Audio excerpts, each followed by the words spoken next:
So the 2023 season is over. Max Verstappen has won pretty much everything, and from the looks of my comment section, no one wants to watch Formula 1 ever again. As someone who makes half their living off this sport, that's not particularly great. So as we enter the off-season, I thought we could look back at some classic races to see if things were any better, or if this is all Twitter's new favourite word, recency bias. I asked you guys what races I should cover, and one of the first suggestions was the 2006 Monaco Grand Prix.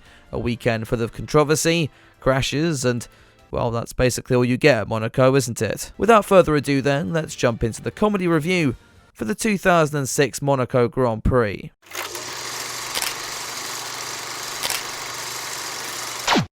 Let's start off as we usually do and give you some basic news and context behind the weekend. And I particularly enjoy these classic reviews as we can sit back and laugh at how wrong everyone's predictions were back then. The 2006 Monaco Grand Prix was held in May of 2006, obviously, and made up the 7th round of the 2006 Formula 1 season. I didn't really need that sentence, did I? Reigning champion Fernando Alonso had just taken his 3rd win of the year at the last round in Spain, and thus led the championship by 15 points from Ferrari's Michael Schumacher. That might not seem like a big margin in 2023, but nowadays the FIA hands out points like Facebook hands out your personal data. Back in 2006, it was only 10 for the race win, so despite it being early in the season, Ferrari were on the back foot. We'll come back to this later. Some things weren't too different from today. For instance, Bernie Ecclestone being called out for something that's come out of the withered skeleton's mouth. The F1 boss claimed that drivers didn't do enough to promote the sport, calling out Fernando Alonso in particular. Yeah, I won't lie, as far as Ecclestone controversies go, this is pretty tame for him. Also in the news, France were mourning the death of the Michelin Man. Yeah, this is a real headline from Autosport.com. Actually, it was the death of Edouard Michelin, who headed up the company in 2006. The Frenchman had been killed in a boat accident a week before the race, which is actually kinda sad if you think about it. Still, I bet those in France felt pretty deflated about the news. Nah, it wasn't worth it. Finally, then GP2 frontrunner Lewis Hamilton was quizzed on the prospect of having Fernando Alonso as a teammate for 2007, claiming he would love to work alongside the Spaniard. Can't see that going wrong whatsoever. Hamilton clearly wasn't on the forefront of Alonso's mind when he shot to the top of the table in first practice. Britain's Anthony Davidson was second, which I tell you is a sentence I never thought I would say. Even Anthony Davidson was 10th would have been a stretch if I'm honest. Anyway, the Ferrari of Schumacher could only muster 4th, and would drop back even further to 15th in FP2, though admittedly that session was interrupted by Davidson doing more of what we expected him to do. Michael would improve back to 2nd behind a formidable Alonso after Saturday morning practice before qualifying, but the 2/10th gap made Renault the firm favourites, and that was a problem. You see, the overtaking issue in Monaco was just as bad in 2006 as it was now, with most races consisting of drivers sat behind one another until one of their engines killed itself or someone considered the idea of joining the Michelin Man in the Monaco harbour. As a result, qualifying would be paramount. Clearly, Felipe Massa didn't get that memo when he ploughed his Ferrari into the barrier 7 minutes into Q1. With one of the Scuderias starting from the rear of the field on Sunday, that left the prancing horse's hopes in the hands of Michael Schumacher. And when the German led the field after the initial runs in the final session, things were looking good. Fernando Alonso would be tough to beat, however, though Schumacher had a plan for this. He did what he did best: cheat. On the German's final run, with the Renault of Alonso not far behind, Schumacher lost control of his car at the Rascasse hairpin. The resultant yellow flag prevented anyone from improving their time and guaranteed the Ferrari driver pole for the race on Sunday. The rest of the field, rather unsurprisingly, were a bit pissed off, it had to be said, though Ferrari and Schumacher insisted that the crash was just an honest mistake. In their eyes, their plan was foolproof, until they remembered they wouldn't plant all their team members into the FIA until 15 years later. The stewards therefore had a dig into the crash, discovering that Michael Schumacher, the 7-time world champion and arguably the best racing driver on the planet at this point in time, had lost control of his car at 16 km per hour. And then after that, rather than reverse and carry on his way, just sat in the car like he was brain dead.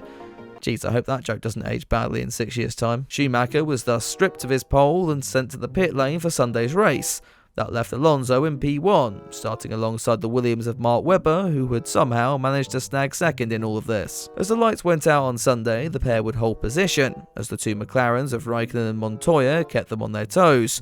If you look in the background, you'll be able to see one of the Midland cars has lost its front wing.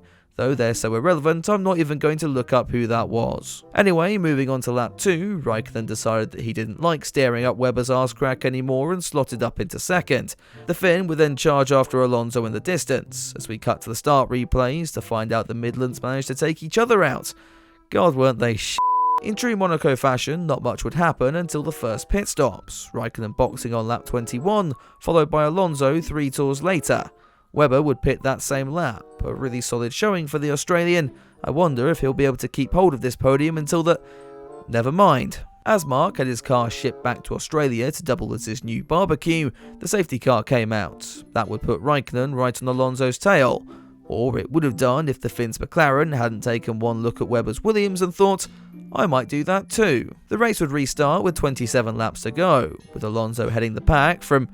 Hang on, is that Schumacher? The Ferrari was actually a lap car at this point, though that's not to say he hadn't been putting on a show while climbing his way up the field. Montoya was actually in second, though since this wasn't Abu Dhabi 2021, he was already 6 seconds back with a catalogue of back markers in his way. The Colombian would get another chance when Nico Rosberg used his extensive knowledge of the Monaco streets to go straight on at the final corner. As he trudged back to the pits, everyone began to wonder why Kimi Raikkonen hadn't returned yet. Yes, he may have pulled over at the other side of the circuit, but surely the Finn would have been able to get back by now.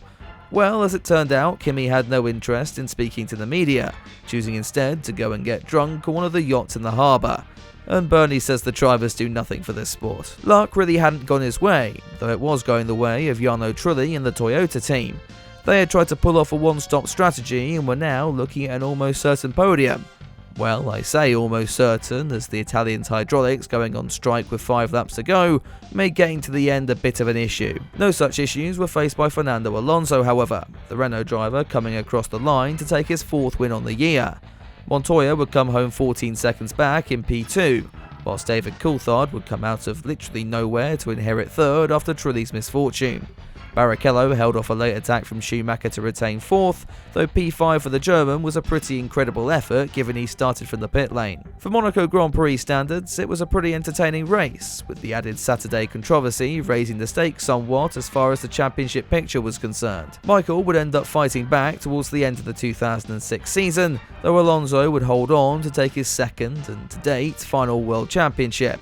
Schumacher would then call it quits at the end of the year, and Ferrari would see 2 more competitive seasons before descending into the cesspit of shit we know them as today. If you ended up enjoying this look back on F1 history, make sure you leave the video a like and get subscribed for a new one every Sunday until either F1 returns next year or I manage to cancel myself, whichever happens first, I guess. A big thank you as well goes out to all my patrons and channel members for your continued support. I'll be trying to get these videos out to them a little earlier, so if you'd like to get involved with that and keep my lights on in the process, you can check out the links in this video's description. I'll be back next week with another classic comedy review, but until then, have a good one.